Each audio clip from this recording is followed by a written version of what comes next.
उसका जो स्ट्रक्चर्स हम लोग देख लिए थे, अब थोड़े बहुत प्रॉपर्टीज देख लेते हैं। सबके स्ट्रक्चर्स देख लिए थे।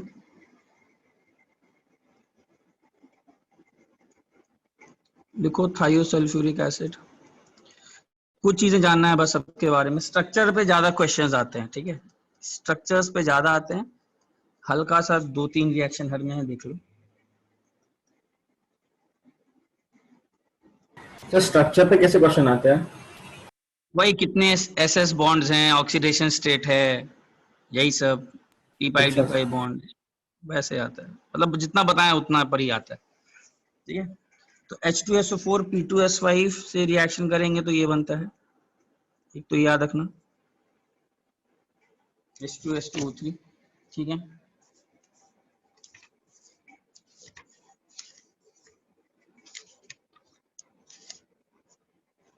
और दूसरा पॉइंट याद रखना, H2S2O3 is unstable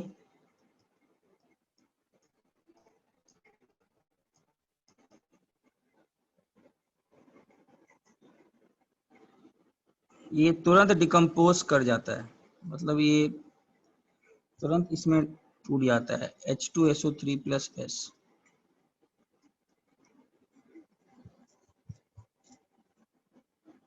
बस इतना याद रखना। सॉल्ट्स, इसका सॉल्ट क्या होगा, इसका एक बहुत इंपॉर्टेंट सॉल्ट है Na2H2O3, वो फिर भी स्टेबल है लेकिन,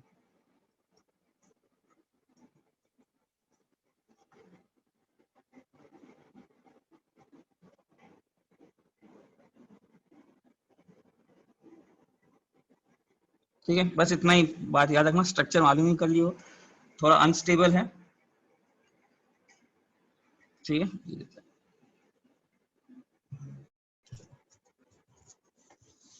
उसके बाद H2H2O6, इसके स्ट्रक्चर बताए थे ना, SO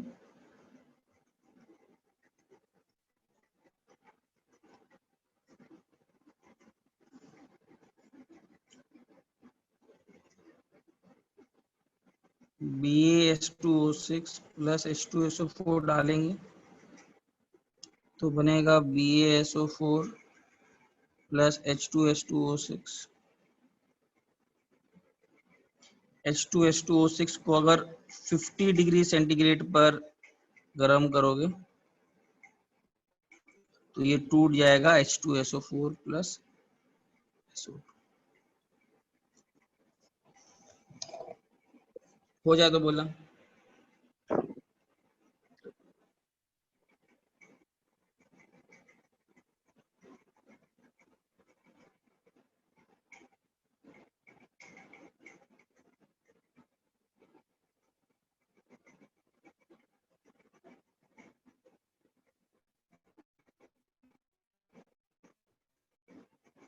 सर ये फर्स्ट स्लाइड है। हाँ पहला से।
ये लिख लिए थे, कौन सा रिएक्शन लिखना बाकी था,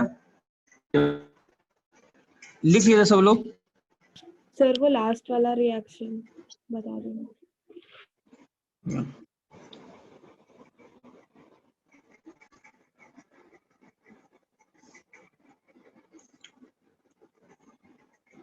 BaS2O6 प्लस H2SO4।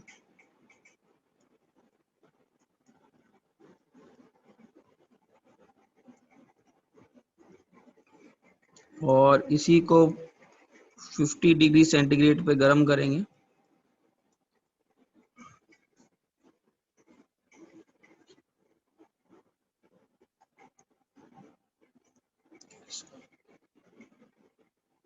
स्ट्रक्चर मालूम ही है, ठीक है। अच्छा, उसके बाद केरोज एसिड में आते हैं।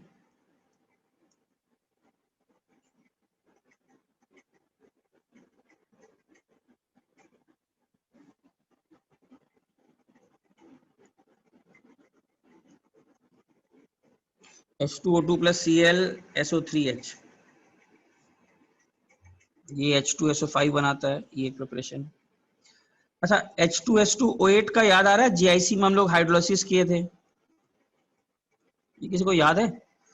H2S2O8 का जीआईसी में हाइड्रोलिसिस किए थे, नहीं याद है?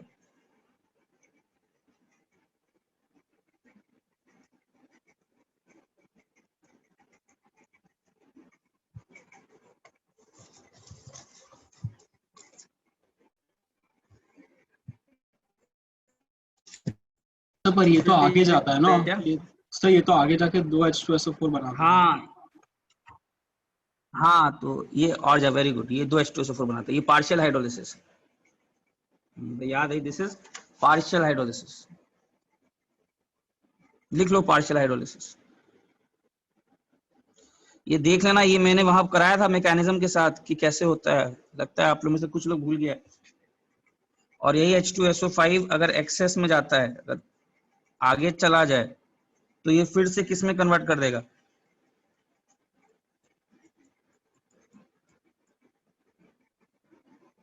ठीक है।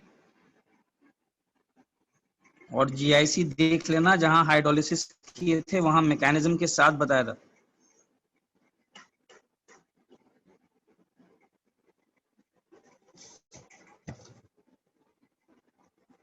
एक तो ये प्रिपरेशन हुआ, एक ये हुआ, और एक तो है ही सॉल्ट ले लो और H2SO4 के साथ ट्रीट कर दो।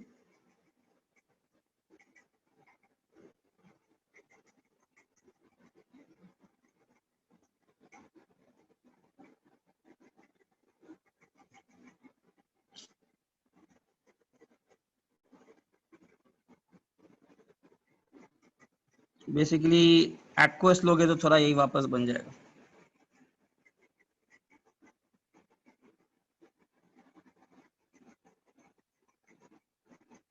इंपॉर्टेंट पहले दो हैं, उनको याद रखना। ये याद रखना, सबसे इंपॉर्टेंट ये वाला है, पार्शियल हाइड्रोलिसिस, ये इंपॉर्टेंट है, ठीक है। H2S2O8 का ये ज्यादा इंपॉर्टेंट है, इसको ध्यान देना।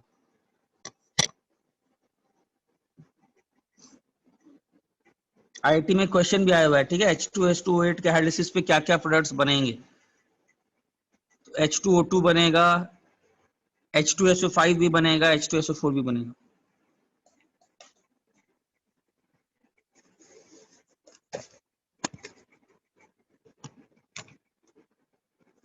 हो गया? Yes sir, done.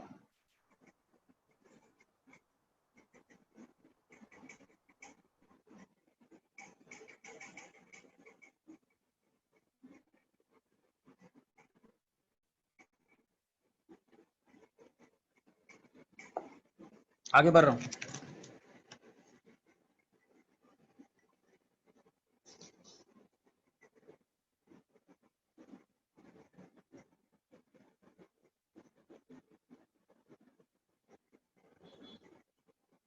चलो, इसमें ज्यादा नहीं है।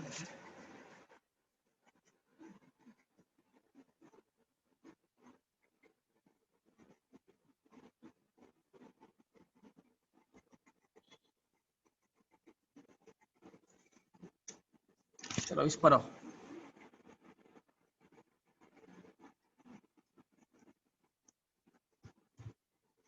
इसको पूरा याद रखना यार, Na2S2O3 वाले रिएक्शन को, ये तुमको पूरा याद ही रखना है। .5H2 इसको क्या बोलते हैं? इसको this is also known as hypo solution. Important है, ठीक है।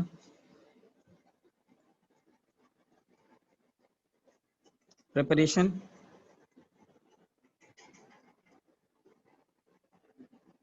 एक तो Na2SO3 प्लस S ले लो,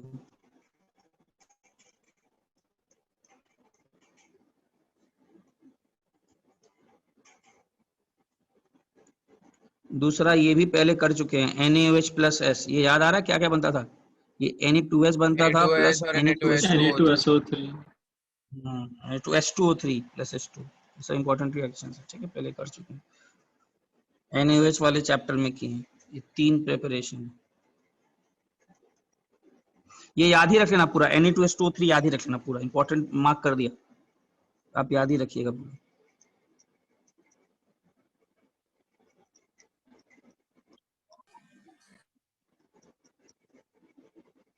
याद ही रखना।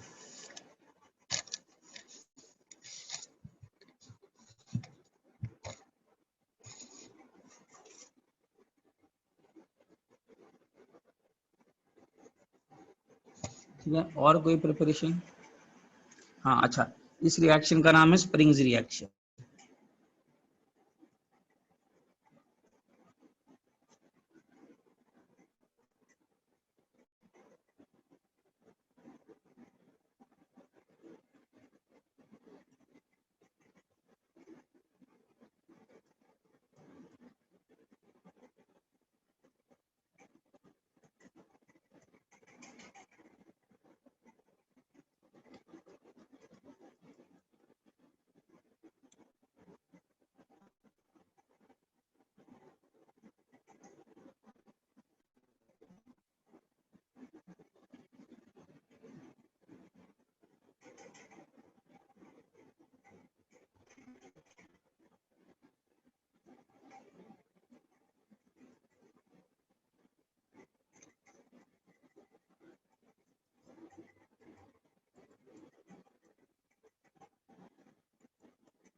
हो गया प्रिपरेशंस? सर एक मिनट। हम्म।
हो गया?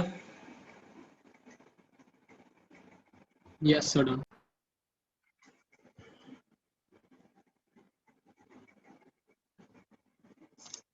ये पूरा याद ही रखना है, ठीक है ना। अच्छा, इसका सबसे इंपॉर्टेंट रिएक्शंस में तो एक रिएक्शन तो आप लोग बहुत बार देख चुके हो, Na2H2O3 प्लस I2, ये तो याद ही होना चाहिए। आयोडोमेट्रिक टाइट्रेशन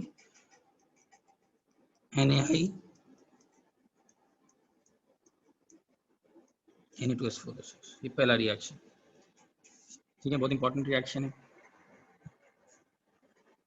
दूसरा Na2S2O3 plus Cl2 plus H2O, ये देता है NaHSO4 प्लस HCl।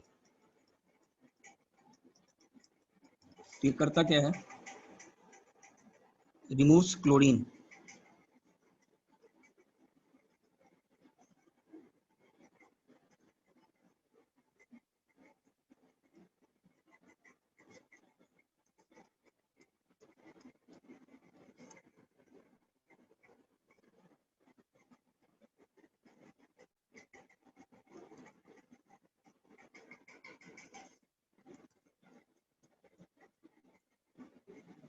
ये यूज है, कीवर्ड याद रखना, ठीक है ना। एंटी याद करने का तरीका है जस्ट कीवर्ड, रिएक्शन और उसके साथ क्या पूछा है, ठीक है। ये जो H2O3 2- है, इसमें जब H प्लस देते हैं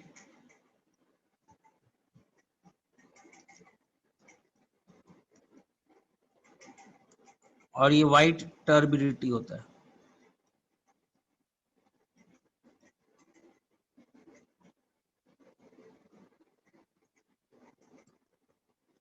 मतलब इसमें जब एसिड डालते हैं ना, एसिड, तो ये वाइट टर्बिडिटी देता है और ये डिस्टिंक्शन है।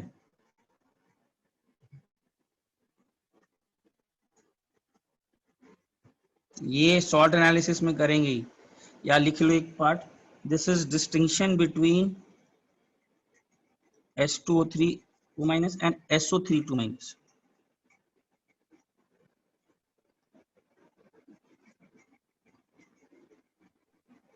सर हाँ, give only SO2।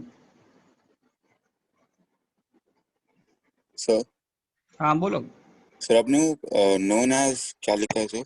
Known as anti anti. क्लर, क्लर एंटी क्लोरीन को हटाने के लिए यूज किया जाता है, तो इसीलिए ओके सर। एंटी आ गया, ANTICH।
हो गया।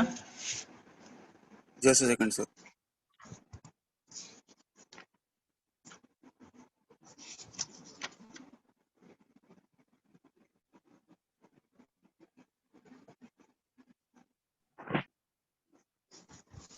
Done sir.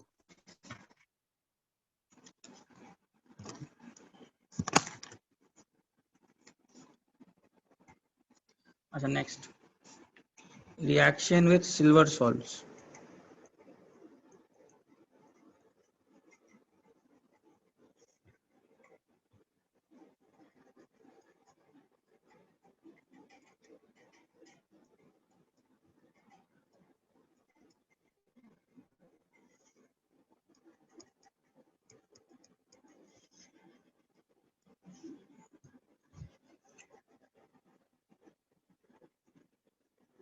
बहुत सारे कॉम्प्लेक्स बनाता है ये।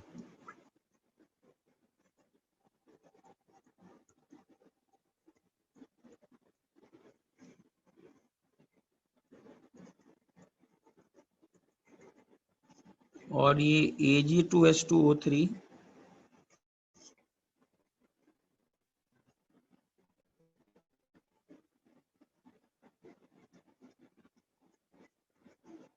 ब्लैक में चेंज हो जाता है।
कितनी बार ये आईटी में क्वेश्चन आया है, ये कॉम्प्लेक्स पूछा है। ये दोनों कॉम्प्लेक्स में से कोई भी बनता है तो ये दोनों ऑप्शंस में देख लेना, जो भी रहेगा, Na5 वाला भी Na3 वाला भी। ये कितनी बार पूछा गया है याद ही रखना। इनफैक्ट Na2S2O3 पूरा याद रखिए, जितना चीज लिखा रहा।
हो गया। आंसर।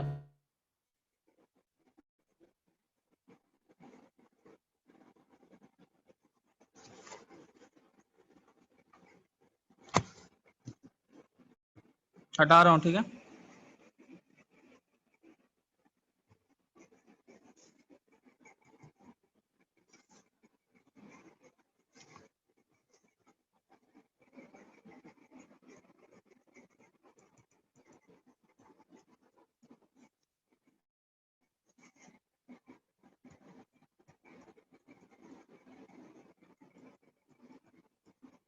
जो कॉम्प्लेक्स बनता है ना उसको याद रखना बस, मॉलिक्यूलर फॉर्मूला के साथ, वही इंपॉर्टेंट है। और डायरेक्ट क्वेश्चन आएंगे, एकदम डायरेक्ट। हर साल ये इस पर क्वेश्चन अगर कभी आया है तो डायरेक्ट कॉम्प्लेक्स फॉर्मेशन से ही पूछा है।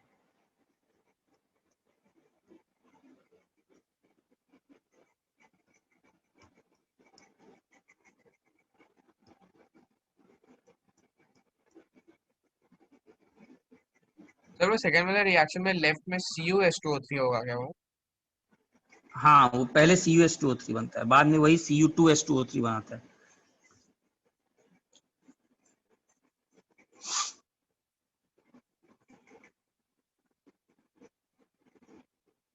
सर आपने दोनों जगह CO2 लिखा है। ओह सॉरी सॉरी, ओह ये वाला बोल रहे हो क्या? हाँ सॉरी।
हो गया।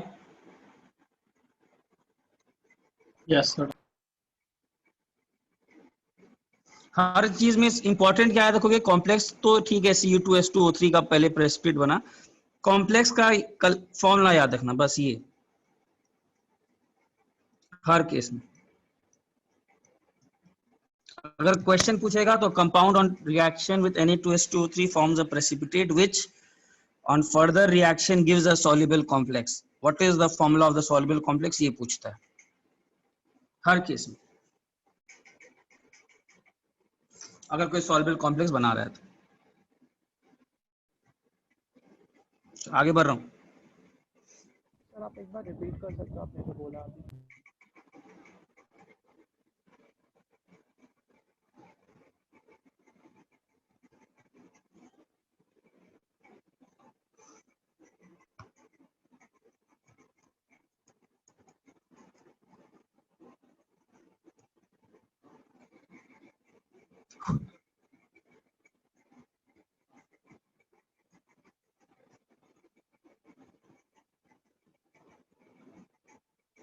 यहाँ भी पहले Pb2H2O3 बनेगा व्हाइट, और ये Pb2H2O3 पानी के साथ रिएक्शन PbS ब्लैक।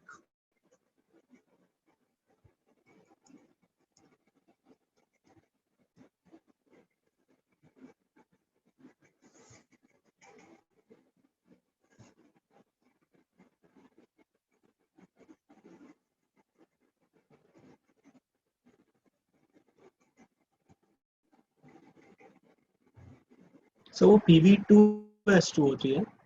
हाँ Pb2H2O3, गलत लिख देता हूँ यार, sorry. PbS2O3 sorry.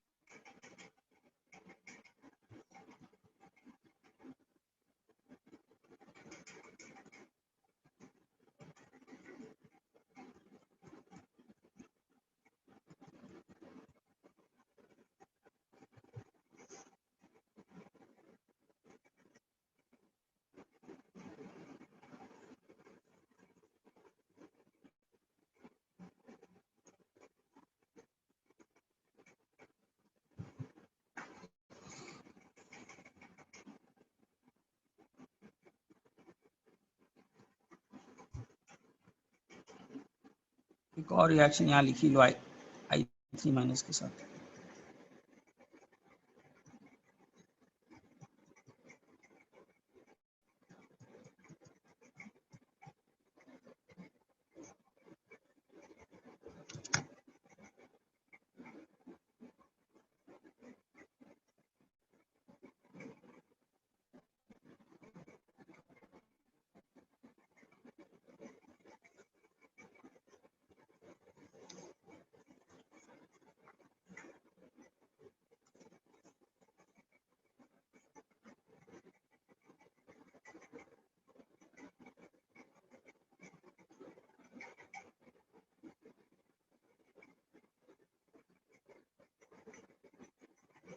Done sir.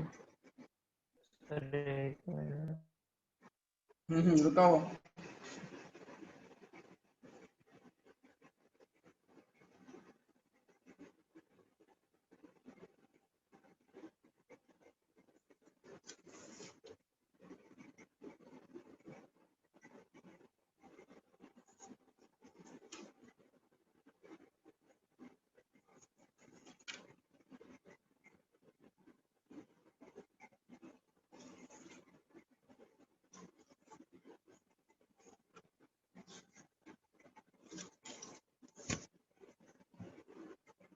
Yes.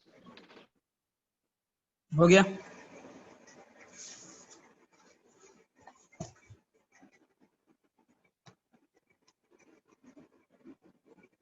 आगे बढ़ूं? हाँ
सर वो जो आपने NaCl प्लस सॉल्युबल कॉम्प्लेक्स लिखा है, वो सॉल्युबल कॉम्प्लेक्स वो वही है क्या, Na3AuH2O3 ट्वाइस?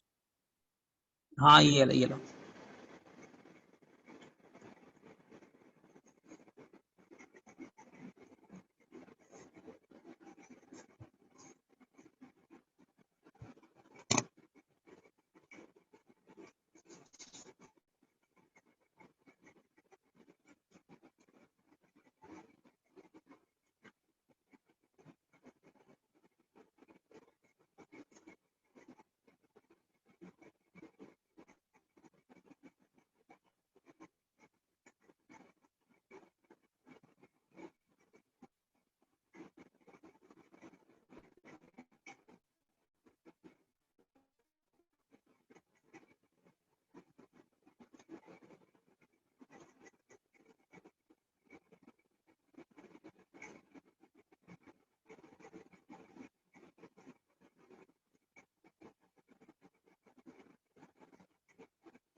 Done sir.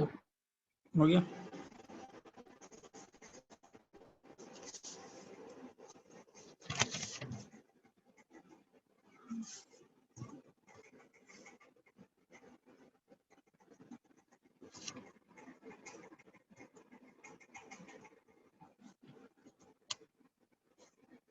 ज्यादा इंपॉर्टेंट पहले वाले थे, मतलब कौन कौन से, वो एयू के साथ कॉम्प्लेक्स वाले जो जो बन रहे थे ना, उनको ज्यादा याद रखना। बाकी ये सब एक्स्ट्रा वाले हैं। कॉम्प्लेक्स एजी के साथ बहुत इंपॉर्टेंट है, कॉपर के साथ वाला बहुत इंपॉर्टेंट है, वो दोनों तो बहुत इंपॉर्टेंट है, ठीक है।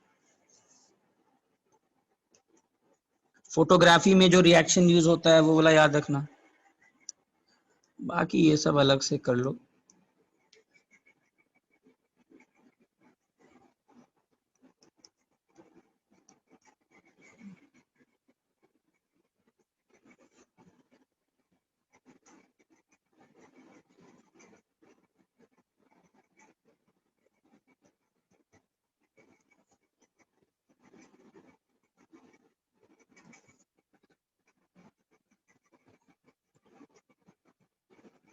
चलो इतना हो गया, बस इतने रिएक्शन।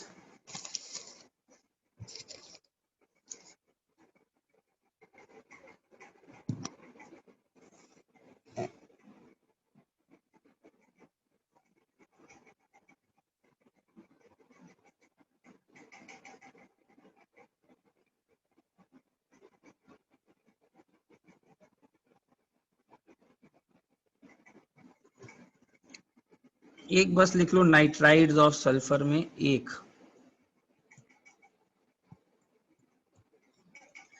S4N4 लिख लो बस।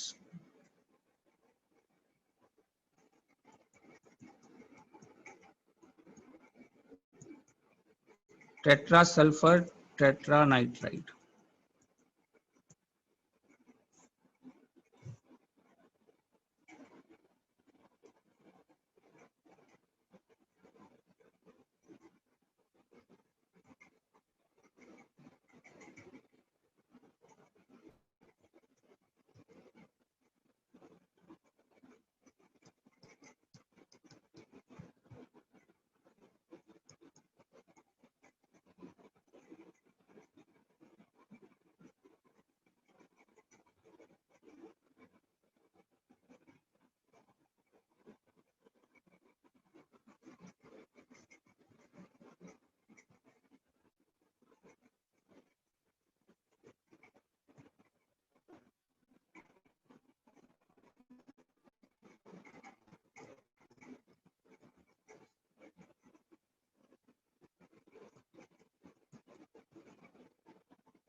हो गया।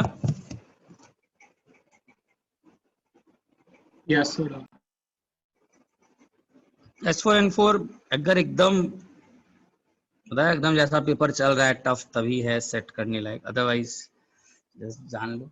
ये सब कुछ स्ट्रक्चर भी जान लो, ऐसा है।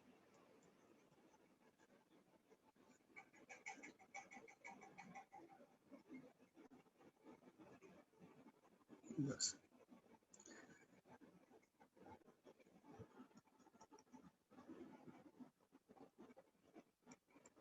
इतना मैक्स पूछेगा, इससे ज्यादा नहीं पूछेगा। ये थोड़ा रेजोनेंस शो करता है, ठीक है, इसीलिए सभी डिस्टेंस इक्वल हैं। इससे ज्यादा पूछेगा नहीं।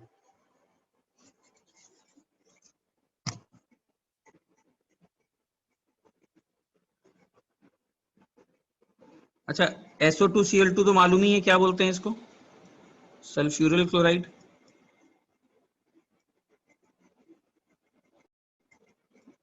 स्ट्रक्चर मालूम होना चाहिए।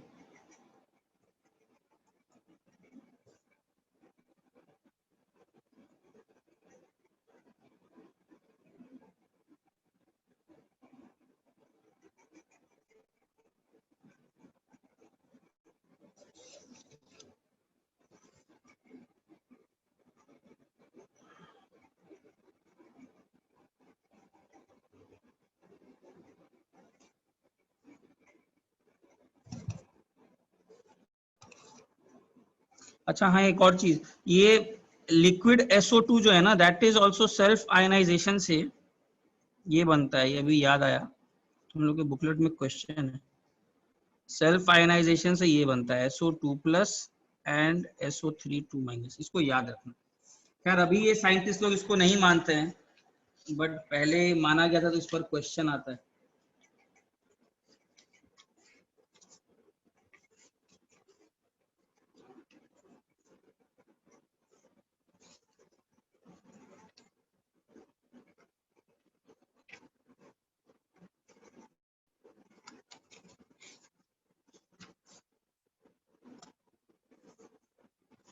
N2O4 बता देना, N2O4 कैसा है? N2O4 याद है ना, ये भी बता दे, ये कैसे एग्जिस्ट करता है? NO plus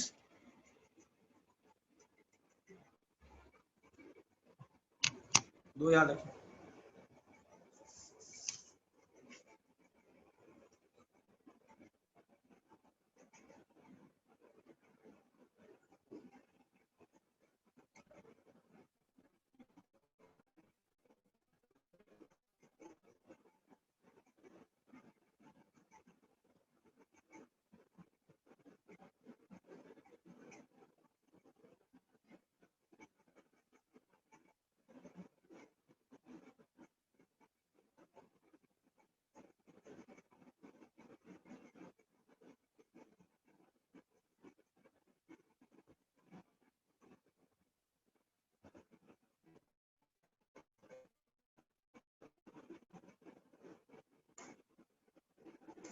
dance.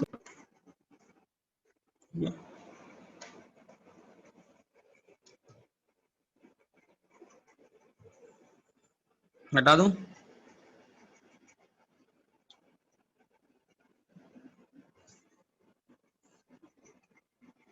अच्छा, इसका नाम Na2S4O6 का नाम सोडियम टेट्राथायोनेट।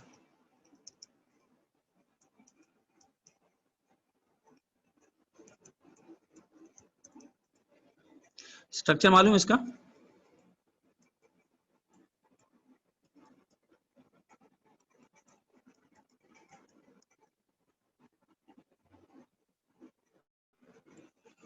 ऑक्सीडेशन स्टेट कितना है इसमें? इस सल्फर का कितना है? +6, सॉरी +5। इस वाले का भी +5, 0 0। एवरेज कितना होगा ऑक्सीडेशन स्टेट? 2.5 हाँ 2.5 हाँ।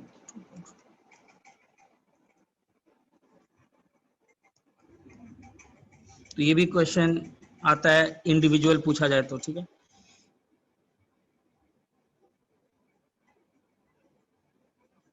सिमिलरली S3O6 2-, इसको क्या बोलते हैं? ट्राइथायोनेट।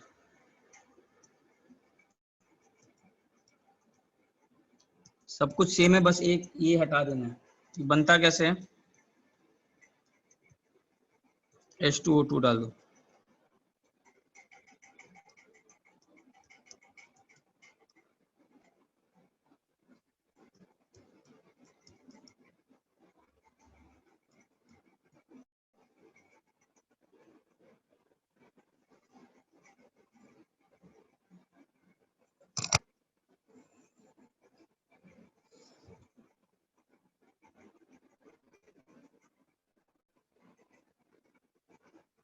4 बजे तक राइट, तुम लोग का डाउट क्लास जब तक है वहां तक ले लूंगा।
हो गया? Yes sir.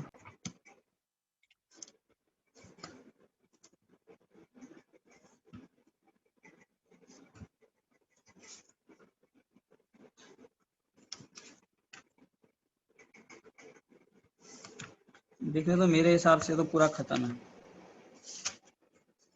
ग्रुप 16।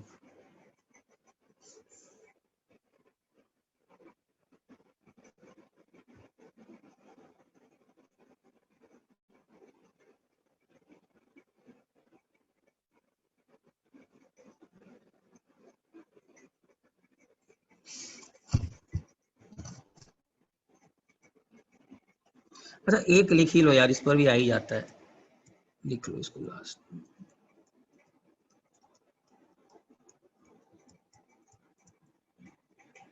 लिख लो।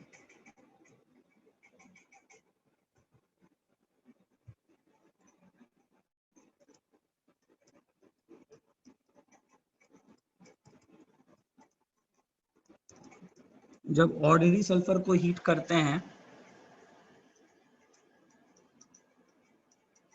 तो melts eight 385.8 Kelvin to form pale yellow mobile liquid.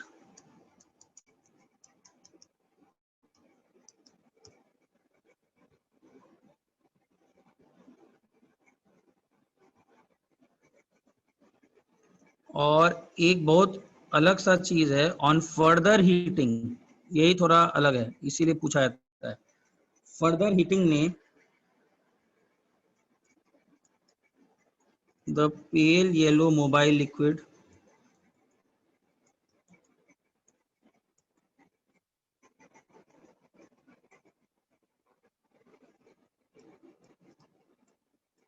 becomes thicker and more viscous.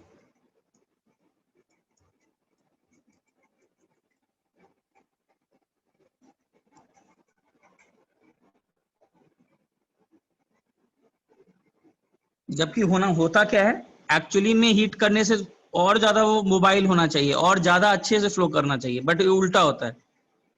ये और फर्दर हीटिंग करने पर ना मोबाइल लिक्विड का थिकर हो जाता है, विस्कस हो जाता है, इसका मोबिलिटी और रुक जाता है। यही थोड़ा इसमें इंपॉर्टेंट है।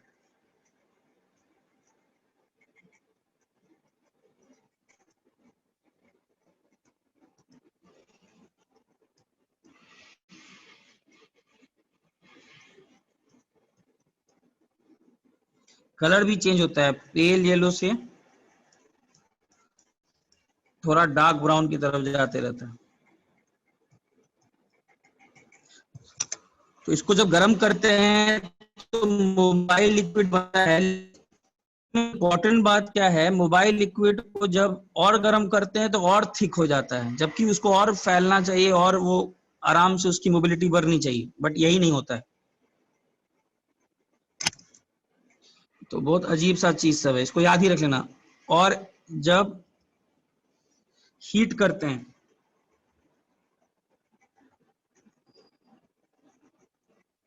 या 450 केल्विन इतना विस्कस हो जाता है कि अगर इसको एक टेस्ट ट्यूब में ले लिया जाए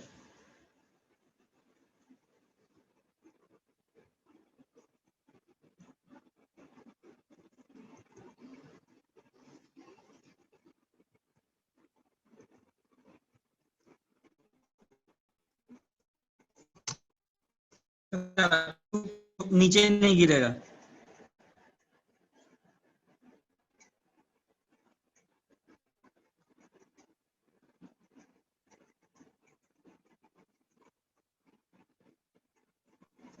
सो वो टेस्ट ट्यूब में नीचे सेटल डाउन नहीं होता है?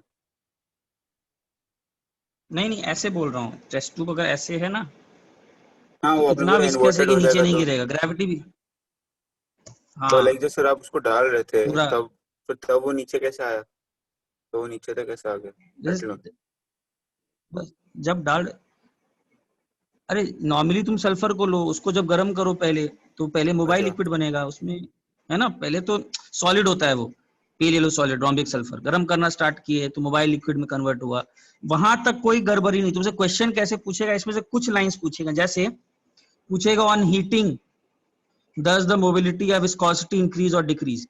तो हीटिंग करने पे यहाँ पर थोड़ा अलग सा बात है, मोबाइल लिक्विड का जब हीटिंग करते हैं तो मोबिलिटी, इस पे ध्यान देना, विस्कोसिटी जो है इसका इंक्रीज करता है, जबकि और वो ज्यादा मोबाइल होना चाहिए। तो एक ये पॉइंट याद रखना। कलर इतना, फिर से ये लाइन उतना इंपॉर्टेंट नहीं है, ये भी उतना इंपॉर्टेंट नहीं है 453 वाला, बस वो बताने के लिए।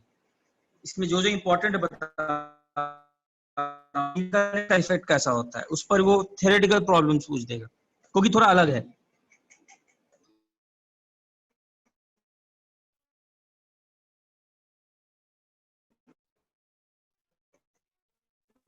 सो हाँ सर एडवांस में पैराग्राफ क्वेश्चन में आउट ऑफ सिलेबस क्वेश्चन आ सकते हैं? नहीं, जनरली आउट ऑफ सिलेबस तो आईटी नहीं पूछा है। आउट ऑफ सिलेबस तो वो जनरली नहीं पूछता है, वो सिलेबस को बहुत स्ट्रिक्ट करता है। सर पैराग्राफ फॉर्म में भी नहीं? ओ पैराग्राफ मतलब पैसेज वाला? हाँ हाँ ओ हाँ पैसेज दे करके, हाँ हाँ। हाँ वो कर सकता है, वो इस बार किया है वो। हाँ वो करता है, कर सकता है। वो मतलब पूरे पैराग्राफ को एक्सप्लेन करेगा और फिर सब बोलेगा बट इस पर बेसिस रिक्वायर्ड पर आप चीजें क्वेश्चन देगा ना आंसर करिए। पैराग्राफ में, रिक्वायर्ड चीजें देगा ना पैराग्राफ हाँ में, हाँ वो रिक्वायर्ड चीजें देगा, हाँ सब दे देगा वो, पैराग्राफ में सब चीजें दे देगा वो। तो वो मतलब बेटर वो है ना इस टाइप के एक्चुअली। क्वेश्चन है कि वो देखना चाहता है कि हाँ बट ठीक, कोई गड़बड़ नहीं है, ऐसा कोई चीज से ये मत करो। देखो एक चीज पक्का है यार, आईटीज में मेंस में और एडवांस में दो अंतर है। Mains is all about speed, it's not more about IQ, it's more about speed. Mains में मार्क्स नहीं आ रहे हैं तो स्पीड बढ़ाओ। आईटीज में स्पीड से ज्यादा नहीं है। देखो ना इसी बार भी दिया, आराम से बस बोला कि भाई इतने ही क्वेश्चंस करके दिखा दो मुझे, बच्चों से वही नहीं हुआ, स्पीड का कोई टेंशन ही नहीं था, आराम से हर क्वेश्चन करो, वही नहीं हो रहा है। तो it is not about speed, it is about IQ. तो दोनों में खेला अलग है, तो इसीलिए अलग से पेपर सेट होता है। उसको स्पीड से मतलब नहीं, वैसा लेंथी पेपर की मतलब वो ऐसा जनरली कम करता है, वो ज्यादा बोलता है कि आसान भी है, करके दिखाओ बस। तो अगर वो पैराग्राफ भी देता है तो सब रिक्वायर्ड इन्फॉर्मेशन देगा, कोई ये नहीं देगा कि तुमको अलग से कोई चीज बने, मतलब वो फिर आउट ऑफ सिलेबस नहीं रहा। यहाँ रिकॉर्ड कर लिए? Yes sir. ठीक है ठीक है। फिर से क्या होता है कि जब इसको हीट करते हैं फर्दर, मतलब अबव 453 केल्विन, तब फिर से अलग बात, अब इसका विस्कोसिटी डिक्रीज करना स्टार्ट करता है।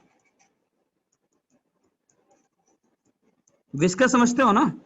विस्कस का मतलब है ज्यादा विस्कस है, मतलब ज्यादा हाँ आसानी सर। से फ्लो नहीं करेगा। हाँ, जैसे हनी फ्लो नहीं करना, फ्लो करने में प्रॉब्लम, विस्कोसिटी डिक्रीज करना चाहता है, और अब ये इंक्रीज, दो कितना अलग सा बात है, एंड इट बिकम्स मोबाइल।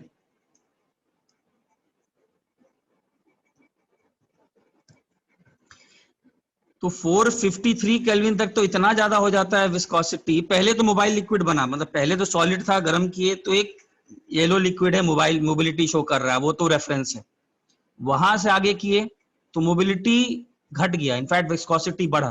पहला पॉइंट ऑफ कॉन्ट्रडिक्शन नहीं बोलेंगे, पहला पॉइंट ऑफ ऑब्जर्वेंस जो अलग ऑब्जर्विंग आया, जनरली ऐसा ऑब्जर्व नहीं किया जाता है। हीट बढ़ाओगे तो फिजिक्स में पढ़ोगे भी, विस्कोसिटी जो है थोड़ा सा लिक्विड जो होता है वो मोबिलिटी में उसका बढ़ता है, उल्टा हो रहा है।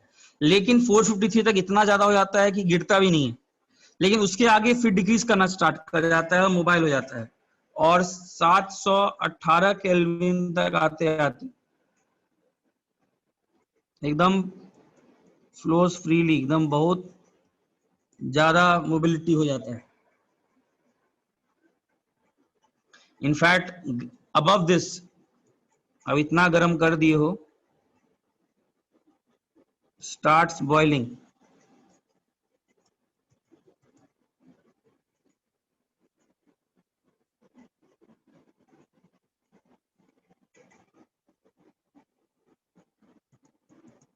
giving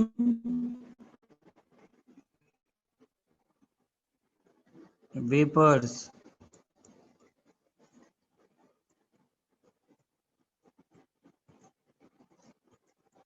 corresponding to molecular formula S8, और इन्हीं वेपर्स को जब फर्दर हीट करते हैं, ये मैंने बताया था वेपर्स ऑन फर्दर हीटिंग, शायद वो 600 डिग्री सेंटीग्रेड 700 के करीब है शायद, ठीक है। तो डिसोसिएट इनटू S2, और S2 भी क्या है,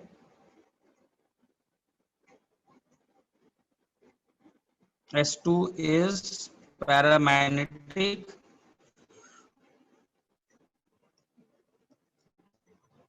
like O2। ये टेम्परेचर थोड़ा, अच्छा टेम्परेचर उतना इंपॉर्टेंट नहीं है, बस याद रखना एट वेरी हाई टेम्परेचर्स, इसका देख लेते हैं, एट वेरी हाई टेम्परेचर्स पूछता है डिसोसिएट्स, तो हाई टेम्परेचर्स पे S2 बनता है।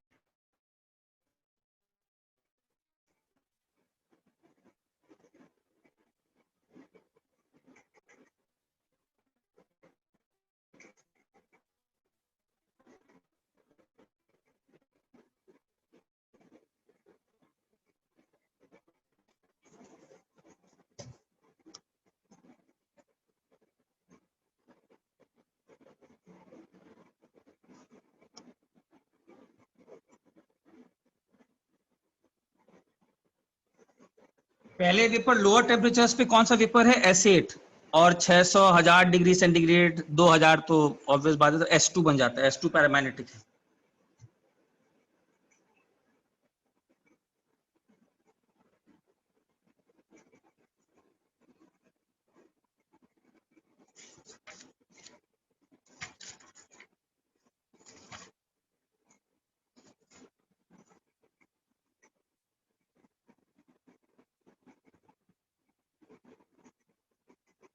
सर वो कोरेस्पोंडिंग टू उसके बाद आपने क्या लिखा है एसिड के molecular formula, molecular formula, okay molecular formula acid.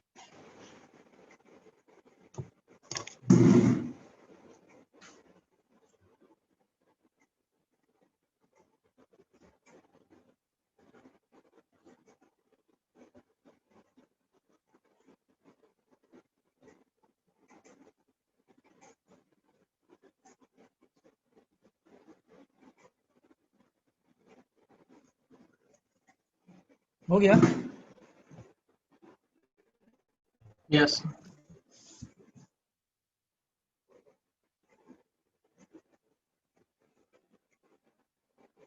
अच्छा, इसका एक्सप्लेनेशन देख लो, इसका इस पर थ्योरेटिकल प्रॉब्लम आता है, ठीक है, तो ये जान ही लो इसका मतलब एक्सप्लेनेशन, ऐसा अनयूजुअल बिहेवियर का एक्सप्लेनेशन क्या है, इसके बाद ये खत्म हो जाएगा चैप्टर।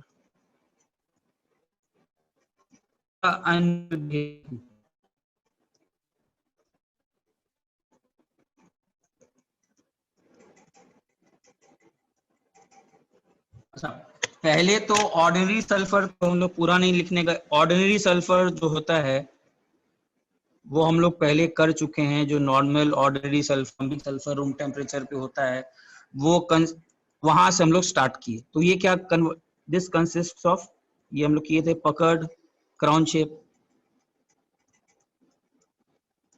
है ना, 8 रिंग का एसेट ऐसा कि है। अब होता क्या है, स्ट्रक्चर मेल्ट करता है। अच्छा, तो व्हेन एसेट मेल्ट्स, सॉलिड है, इसको करना स्टार्ट, तो चलो मेल्टिंग हुआ। मेल्टिंग पॉइंट पर क्या होता है, एक्सप्लेनेशन दिया जाता है कि जो एसेट के जो रिंग्स हैं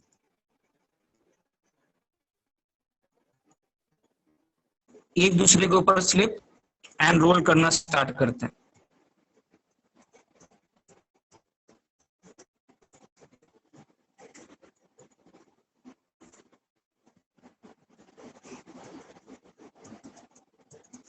इसीलिए जो तो पेल येलो लिक्विड जो बना था,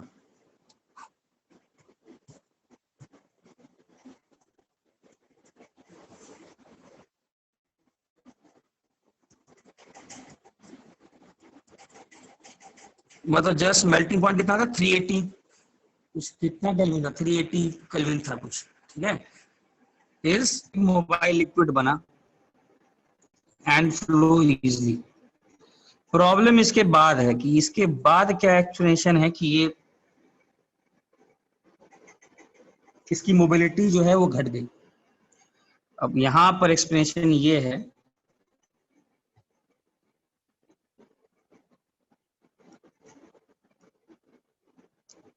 कि as the heating is continued,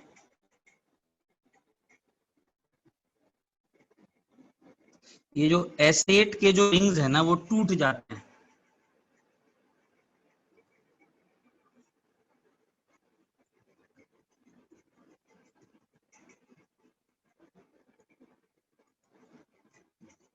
ये एसेट के रिंग्स जो हैं हीट करने से टूट जाएंगे, इस टाइप का बनना स्टार्ट कर दो। तो पहले कॉपी करो, बताता हूँ इससे होता क्या है। ओपन चेन, रूम टेम्परेचर पे रोम्बिक सल्फर एसेट वाला हालत है, उसके बाद की बात कर रहे हैं।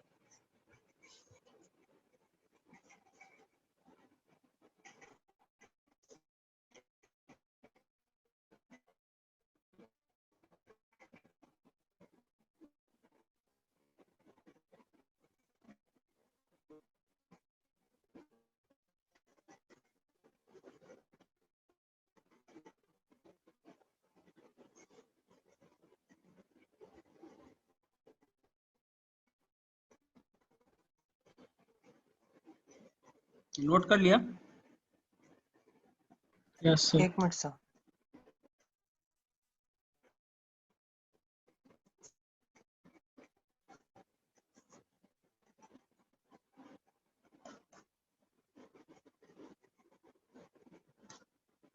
इनऑर्गेनिक डेली देखते रहना, ठीक है ना, बार बार बोल रहा हूँ, डेली आधा घंटा देखते रहो, क्योंकि पी ब्लॉक भी अक्टूबर तक हो जाएगा, बहुत समय नहीं करना है सब। ये दीज आर मार्क्स आईटी में सब, जिसमें जितने आए पूरे मार्क्स उठाओ। मतलब अगर 30% आता है तो 25% आना चाहिए। मतलब कुछ तो टफ आ जाते हैं तो छोड़, इतना अज्यूम करता हूँ मैं, पूरा बन जाए तो और अच्छा बात। सर हम लोग पी ब्लॉक जैसे लाइक बड़े चैप्टर का लेंथ कैसे लाइक मैनेज करें सर? इसको डेली देखते रहो, बस वही मैनेज है। मतलब बार बार वही एक ही चीज बोल रहा हूँ, इसको एक साथ पढ़ाई करने की कोशिश मत करो। Daily half an hour discipline के साथ बांध लो कि मुझे एक पेज पढ़ाई करना है, बस यही एक्सप्लेनेशन। हीटिंग इफेक्ट ही पढ़ाई कर लो 15 मिनट, नेक्स्ट दिन हीटिंग इफेक्ट फिर से अपने माइंड में रिवाइज कर लो और कोई एक और चीज पढ़ाई कर। This is how inorganic has to be done. इसको एक लॉन्ग टाइम प्रोसेस में छोड़ दो at the back of your mind. ऐसे ऐसे इतने आ गए, कैसे करेंगे? एक डेली एक पेज देखो, अगले दिन उस पेज को रिवाइज कर लो, 2 पेज और देख लो, तीसरे दिन 2 पेज देख लो तो पहले देखे थे, फिर कर लो। देखो हम लोग अपने समय में इनऑर्गेनिक को इनफैक्ट अपना समय में बहुत, भले ही थोड़ा बोरिंग लगता है याद करना है, बट अगर from career point of view से देखें तो इसमें हर में एक मार्क्स दिखता था, पूरा मार्क्स है। अरे बाकी देख रहे हो ना हालत, सब देख रहे हो, बच्चे आगे वही बोलते हैं पूरा फिजिक्स किए, एलन फिटजी दिखाई नहीं क्या हो रहा है। ये नहीं बोल रहा हूँ कि करना नहीं चाहिए, करना तो सभी चाहिए फिजिक्स मैथ्स केमिस्ट्री, बट मतलब इस टाइप का तो ये पूरा सिलेबस में आएगा, ये लिखी हुई चीजें आएंगी। और मान लो अगर 400 मार्क में सिर्फ 35-40% कट ऑफ होता है, 35% अगर होता है तो यार 140 मार्क्स से करी। तुम केमिस्ट्री में ही बहुत लोग 50 मार्क लेकर 100 मार्क ले लेते हैं, तो उसको रखो, हो जाएगा। आगे बढ़ूं? Yeah. है ना? अच्छा, तो ये क्या एक्सप्लेनेशन है कि एसिड फाइनली ये क्या करता है, ये एसिड रिंग्स ब्रेक होता है और ये जो चेंज है ये टूटता है, एसिड के ऐसे बहुत रहेंगे, ठीक है। दीज चेन्स गेट एंटैंगल, यही कारण बोला जाता है। तो ऐसे तो बहुत चेन्स हैं, and these chains get entangle with one another, एक दूसरे में उलझ जाते हैं धागे की तरह, समझो उलझा हुआ धागा है। और इससे होता क्या है, विस्कोसिटी क्या होता है, तो मोबिलिटी में थोड़ा क्या होता है, मुश्किल।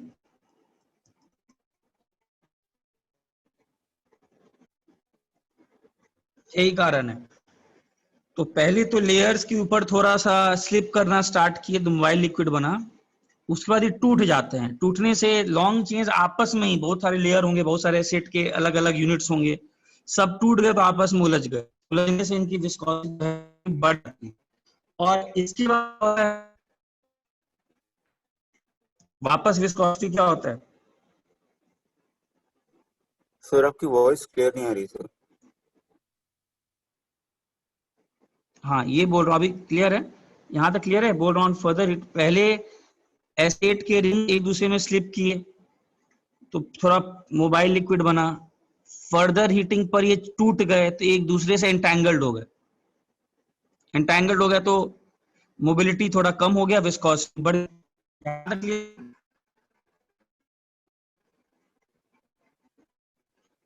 और इसके बाद करते हैं तो ये लॉन्ग चेन्स भी टूट जाते हैं।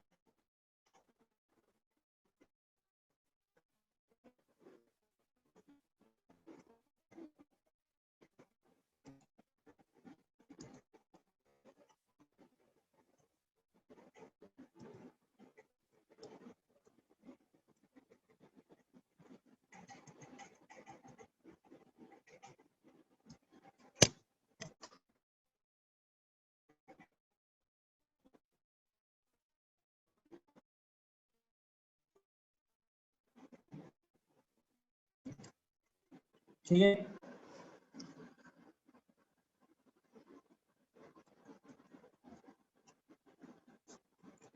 तो हायर टेम्परेचर्स पे क्या होता है, मतलब पहले क्या था, पहले एसिड था, ठीक है। एसिड से टूटा तो S4 बना, ओपन लॉन्ग चेन, और टेम्परेचर किए तो S2 बना, और S2 को भी ब्रेक कर दोगे तो S बन जाएगा। S2 को भी बंद कर दोगे तो S बन जाएगा। ये एक्चुअल में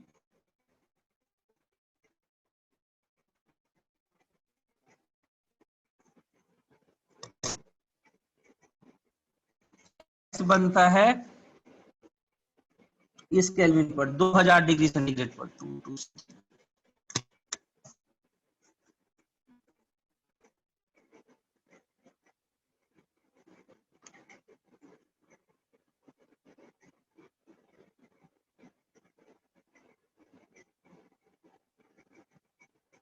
तो इसमें S8 to S4 increase in viscosity और S4 to S2 decrease in viscosity है ना? हाँ, बस ये शॉर्ट में यही है। एसिड से स्टार्ट किए, थोड़ा सा एसिड से जब S4 बन रहा है तो मोबिलिटी जो है वो इंक्रीज, जैसा मोबाइल लिक्विड बना वो रेफरेंस है, लेयर स्लिप किए। S4 मतलब टूट गया, यहाँ एंटैंगल हो गया। S4 से आगे गए तो ये, और फिर धीरे धीरे वापस वो फिर से टूटने लग जाता है। वो जो लॉन्ग चेन है ना, गर्म करने से और ज्यादा टूटने लग जाते हैं। तो फाइन जाता है 600 डिग्री सेंटीग्रेड पर, और 2000 पे जाओ तो S2 भी टूट जाता है। हाँ, और जहां जहां कूलिंग करेंगे तो वापस पीछे जाओगे तो एक लाइन लिखा है, तो on cooling everything gets all the processes can be reversed, all these changes get reversed. लिख लो.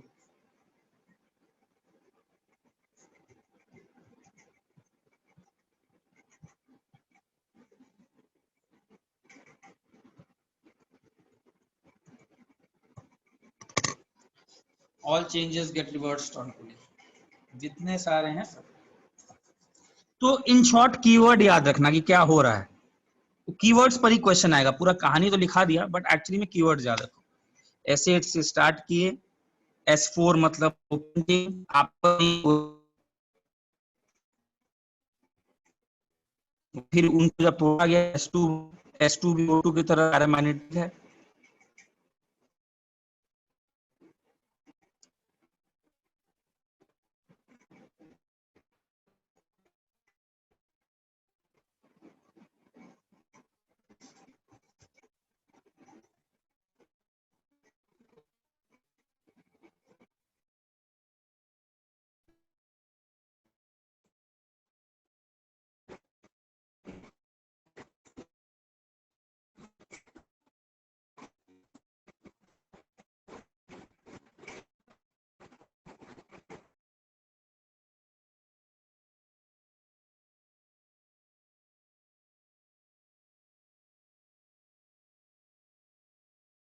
नोट किया था कि पूरा लिखना पड़ेगा ना.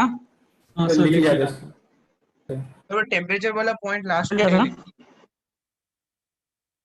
हाँ ठीक है, Last- बताता हूँ. एरो टेम्परेचर वाला, मतलब वो जो मैंने डायग्राम बनाया था, डायग्राम. हाँ जी, हाँ, है.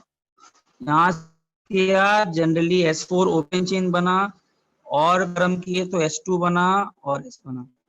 अच्छा, इन रफ रेंज लिख लेते हैं टेम्परेचर का. ये कितने टेम्परेचर पे था अप्रोक्सीमेटली? 380. बाकी तुम अलग अलग टेम्परेचर, तो रफली लिख लेना. ये अप्रोक्सीमेटली 160 डिग्री है ना, माइनस कितना आ जाएगा? इतना ही कुछ आएगा क्या? 160 डिग्री सेंटीग्रेड के ऊपर ये है. S4 से S2 जो है वो किस टेम्परेचर रेंज पर है?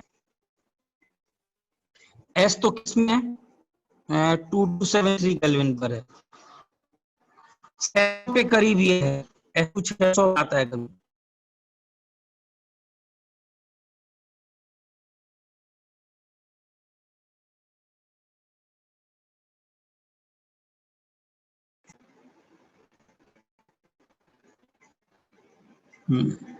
S8, S4, S पर आता है अप्रोक्सीमेटली इतने केल्विन पर आता है. S2 600 के करीब आता है. ये कितने पर आता है? 160. रफ रेंज इंक्रीज करने से यह हालत है. And all heating changes get reversed on cooling.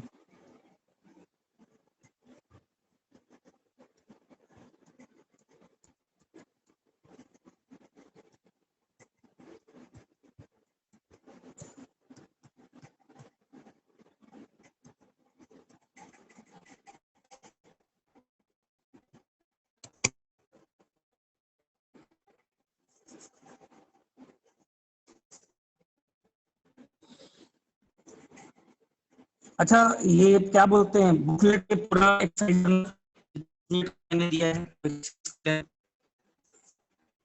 मेरे ख्याल से सही से अगर देखोगे तो सिर्फ 10% हो सकता है ना बने, मैक्सिमम क्वेश्चंस बनने चाहिए.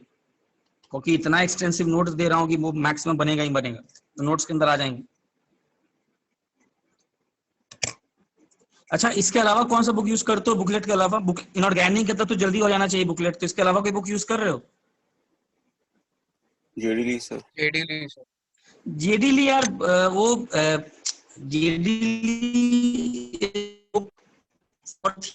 न्यूमेरिकल्स के लिए बोल रहा हूँ, और आपका जेडीली voice भी नहीं आ मैं रहा. बोल रहा हूँ. जेडीली भी अगर, हाँ, ये बोल रहा हूँ कि अभी आवाज आ रहा है. ये बोलना चाह रहा हूँ कि इसके अलावा कोई बुकलेट के अलावा न्यूमेरिकल बुक, देखो जेडीली जो जितनी सारी चीजें हैं ये जेडीली में मिलेंगी. अगर तुम लोग को अलग से पढ़ाई करना है तो कर सकते हो, बट आई विल सजेस्ट जेडीली का कंटेंट मैं दे ही रहा हूँ. जेडीली, एटकिंस, बुकलेट, एनसीईआरटी सब इसमें है। तुम लोग ज्यादा फोकस करो नोट्स देख करके न्यूमेरिकल सॉल्व करने का, प्रॉब्लम ज्यादा सॉल्व करो। तुम्हारा फोकस होना चाहिए प्रॉब्लम्स पर, जितने प्रॉब्लम्स देख पाओ। तो प्रॉब्लम्स तो एक पेज का बुकलेट है, और जेडीली का काम मैं कर ही रहा हूं, तभी इतना नोट्स देख रहे हो। हर चैप्टर में कम से कम कितना पेज बढ़ गया होगा हर ब्लॉक में। और तुम जेडीली पढ़ाई करोगे तो तुम लोग थोड़ा जो सर, चीज, आप कौन सा बुक रेकमेंड कर रहे हो? हाँ वही बोल रहा हूँ, एक तो पेज बुकलेट कर सकते हो और एक तो बुक सब कर, कौन सा, वीके जायसवाल भी है। और इसके अलावा पेज पर जितने पास्ट पेपर्स हैं इनफ है। जेडीली कोई ये नहीं है, मतलब तुम एक्स्ट्रा समय दे रहे हो, फिर जेडीली में करा ही रहा हूं। जेडीली में तुमको सब नहीं पढ़ाई करना है ना, तो जो चीजें इंपॉर्टेंट है मैं जेडीली में देख करके तुम लोग को वही बता ही रहा हूँ, सब चीजें भी नहीं करनी है। तो तुम लोग फोकस करो नोट्स करके बुकलेट सॉल्व करना एंड प्रॉब्लम्स जितना कर पाओ। पेज बुकलेट कर सकते हो। एक ये भी किताब आता है, ये भी अच्छा किताब है, कपिल वाधवा का नाम करके कोई किताब है, कपिल वाधवा।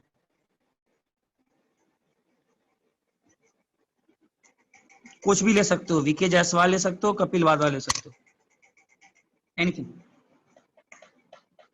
और सबसे पहले किससे स्टार्ट करोगे बुकलेट?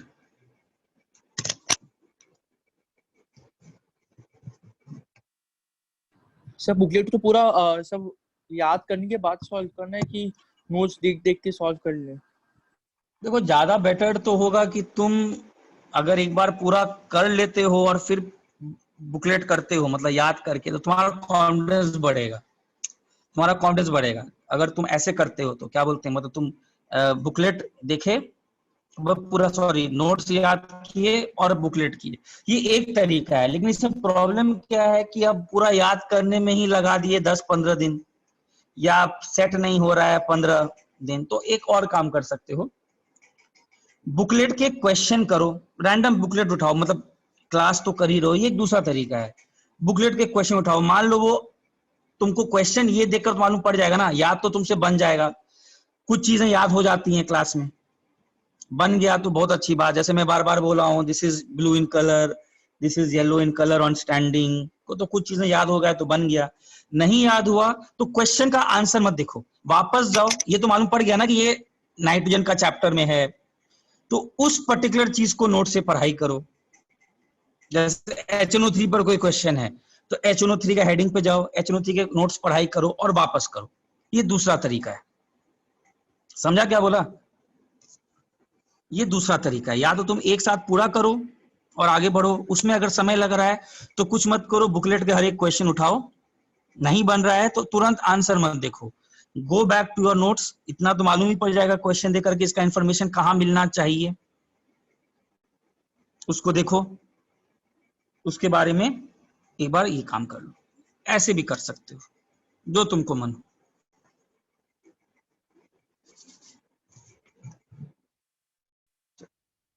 अच्छा, फिर अब तो 4 बज गया, तो ये पूरा खत्म हो गया है। हम लोग नेक्स्ट क्लास से फिर स्टार्ट करते हैं ग्रुप 17।